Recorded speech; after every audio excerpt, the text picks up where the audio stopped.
She knew then it wasn't just passing through. In September of 2018, Elena Marks, a 33-year-old illustrator from Portland, relocated to a small A-frame cabin near the edge of the Tillamook State Forest. After a difficult divorce and years of city noise, she wanted space, quiet, and solitude. The listing she found offered all three: 5 acres of dense woodland, a cabin in need of love, and absolute seclusion. She jumped on it. It was quiet, almost too quiet. The first thing she noticed was the absence of sound.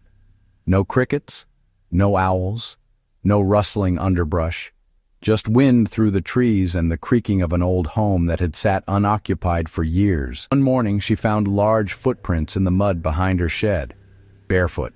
They were wider and longer than her own foot by several inches, deeply sunken into the earth as if made by something heavy. But the following morning, more tracks appeared, this time around the front porch. And on a tree just 15 feet from her bedroom window, there were fresh strips of bark peeled away in long vertical swaths, almost 7 feet off the ground. She assumed it might be a bear. She hoped it was. That hope didn't last. By the second week, she started hearing movement outside at night. Around 2 or 3 in the morning, the forest would come alive, not with typical animal sounds, but with heavy, deliberate footfalls moving through the woods. Other times it sounded like a straight walk by. 2 legs, always bipedal, always circling. But every time she opened the door and stepped onto the porch, the sounds would stop. The woods would go silent again. She knew then it wasn't just passing through, it was watching. Determined to get proof, she set up 2 trail cameras the next day. One near the shed, one behind the cabin. The following morning, one was missing. The other captured just 19 seconds of movement. A large, dark figure at the edge of the frame, mid-stride, half obscured by trees. She couldn't make out details, but the scale was unmistakable. It was huge, upright, and fast. One of the rangers looked at the footage, shrugged, and said, "Could be someone in a ghillie suit, or a bear.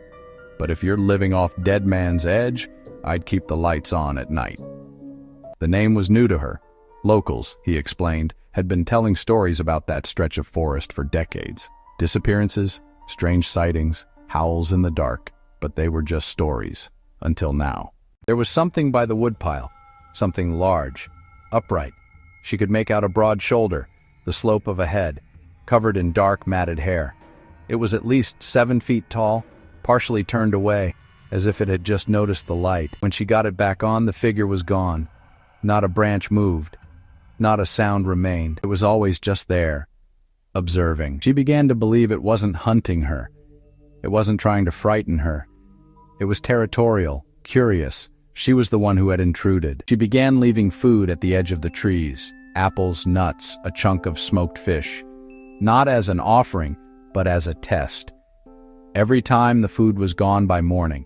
No wrappers, no bite marks, just missing. She wasn't scared anymore, not entirely. The last time she saw it was on October 21st. She was sitting on the porch in the early evening, sketching. She heard movement in the woods. 2 slow steps.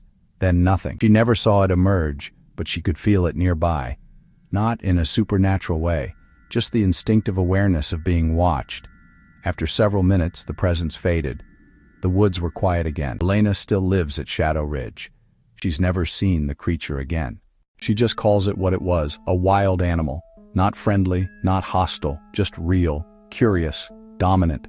Territory was claimed, territory was respected, and for now, that's enough.